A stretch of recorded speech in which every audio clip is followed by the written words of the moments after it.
Let's go to the fan hotline. She covers the Browns for the Plain Dealer in Cleveland.com. And she was as befuddled as the rest of us yesterday when Kevin Stefanski wouldn't just give a clear answer. She's Mary Kay Cabot. Hi, Mary Kay. How are you, Mary Kay? Hey, guys. How you doing? We are well. We're in baseball playoff mode. We're fired up. When you leaving for London? I'm actually leaving tonight. Yeah. Very nice. Have a great time. That's wonderful. I hope you can mix in some fun along with your work. I hope the Browns can mix in some fun. This team doesn't seem like it's having a whole lot of fun right now, Mary Kay. Well, what they need to do, obviously, is to stop giving the games away and to stop turning the ball over. And that's why they were able to beat the Packers the week before, because even though they weren't scoring, they were not giving the game away.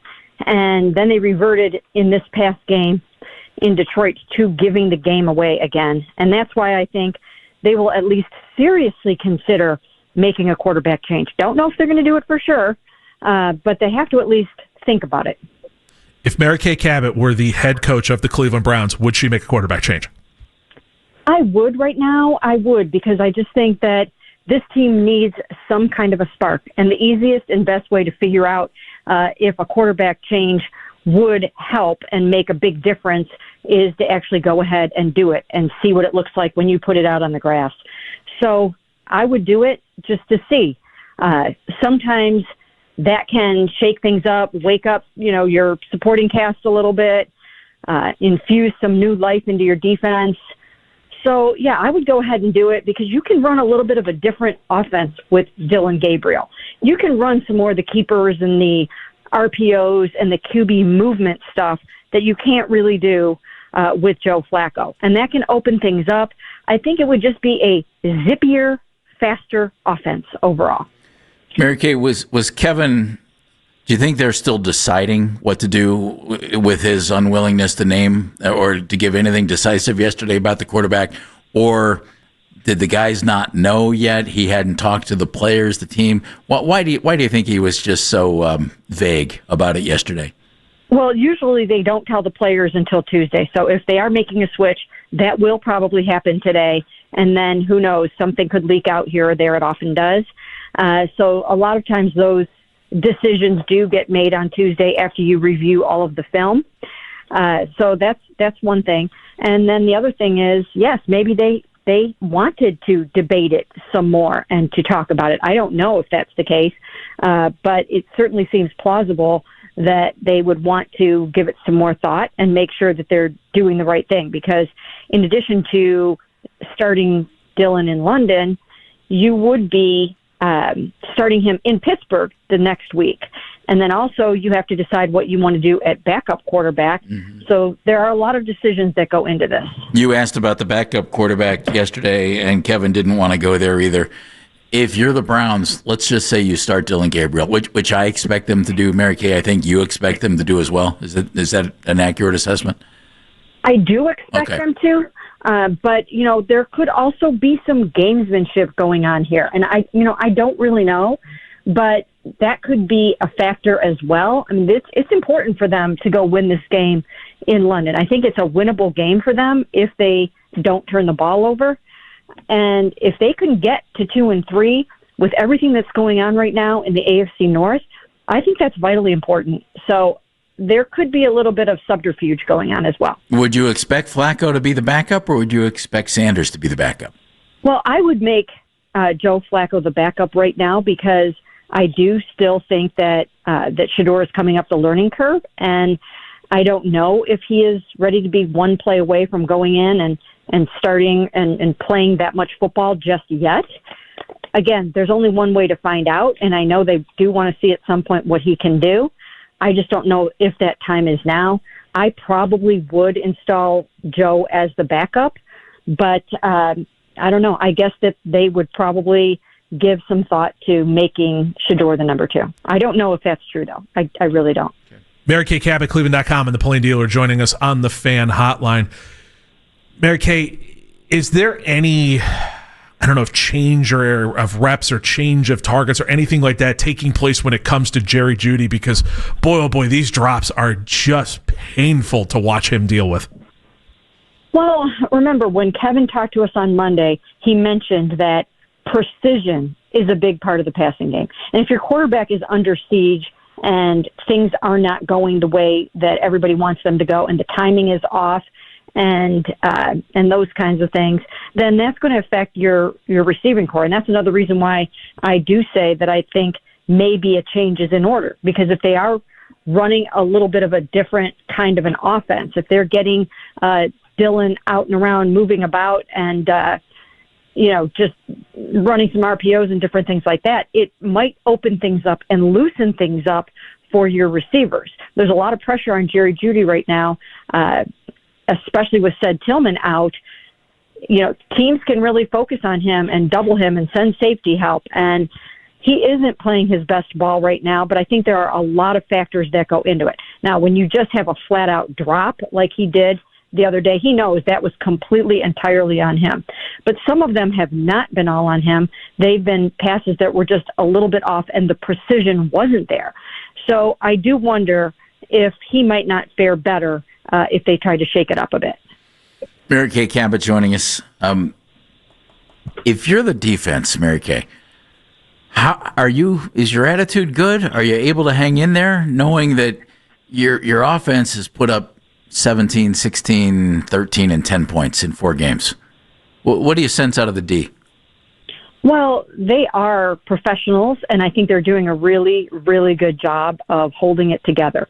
But even Grant Delpit uttered the words that no one ever really wants to say and after the game, and that was, yes, it is hard not to get frustrated when they have a championship caliber defense. They really do.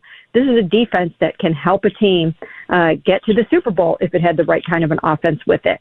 And he did note that it is difficult not to get frustrated. He didn't say he was frustrated. He just said it's hard not to be. So I think that tells you right there how those guys are truly feeling. They're doing everything that they possibly can. And yes, they can do more.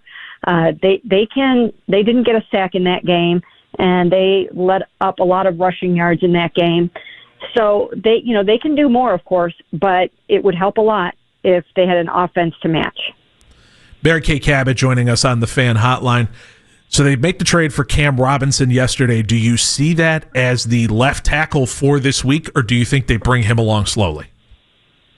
Not sure if he'll be able to be ready for this week. If they can get him ready, I think that would be helpful.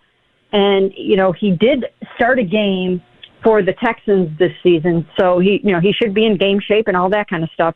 So if they can get him up to speed on their scheme and their blocking schemes and all that kind of stuff, then perhaps he can be ready to play. But it would be a quick turnaround, a very, very quick turnaround in a week when you also, have to move and get up here and then get to London. So not really sure, but I think that is probably the goal. Mary Kay, you and I have talked about the wide receiving situation for years, and we both thought it was thin, as it stood coming out of camp and going into the season. Now you lose Ced Tillman for weeks, as Kevin said. What do they do there? Well, the younger guys, Isaiah Bond and Jamari Thrash, are really going to have to step up. This is their chance. And then someone will come up from the practice squad. Caden Davis will probably come up. Maybe you even give Gage a little bit of a chance. But these young guys, have really got to show out now, and that's what it's going to take. And Isaiah Bond is really kind of starting to heat up, so I think that's good for him. And same thing with Jamari. So these guys just have to be ready to go. They're on the team for a reason. They are on an NFL roster because they are supposed to be ready to go out there and perform when their number is called, and now that's what they're going to have to do. Could you see a scenario where they make the type of deal that they made yesterday to bring in Cam Robinson, to bring in a veteran at wide receiver? I don't really feel that way right now, but anything can happen in a situation like this. Anything can happen. I do think that they probably want to go with the guys that they have and really see what they can do. So I think that would be their first choice, but they're always open to opportunities. And if something presents itself, they will definitely examine it. So, Mary Kay, before I lay all of this out, I just want you to know you can answer this with, And that is a perfectly acceptable answer. This is going to get good, Mary Kay. So, all right, you are more than welcome to go on the tail end of this.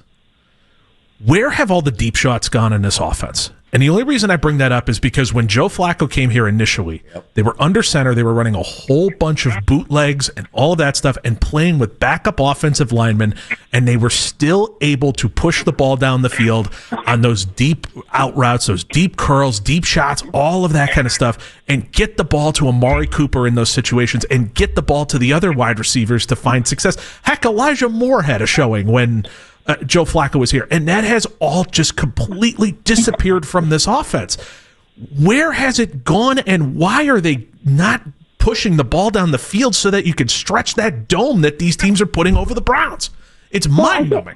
I think one of the things is there was a big point of emphasis on not turning the ball over this season. They just didn't want Joe Flacco to be throwing interceptions.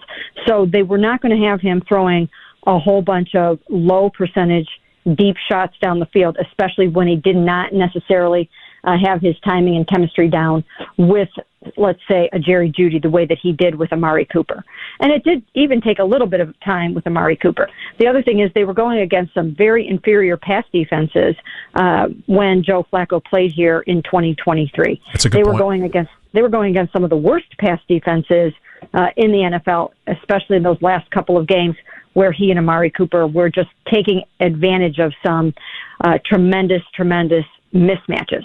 And then the other thing is Judy is the kind of receiver who he's much better at getting open than he is at winning the contested catch.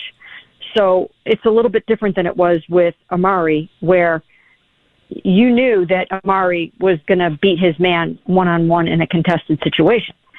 So when you have that, coupled with the fact that you're going against maybe some of the inferior pass defenses, you can take some of those shots. And things were just different back then. Joe was different back then. The supporting cast was different back then. So I think those are some of the factors. Thank you for finding logic in my grumpy ramblings. Have a safe trip. Have a great trip. And get some sightseeing in if you're able to. I will try. Thank you, Mary Kay. Appreciate it, Mary Kay. Thank you, guys. Mary Kay Cabot covers the Browns for the Plain Dealer, Cleveland.com, on the Fan Hotline.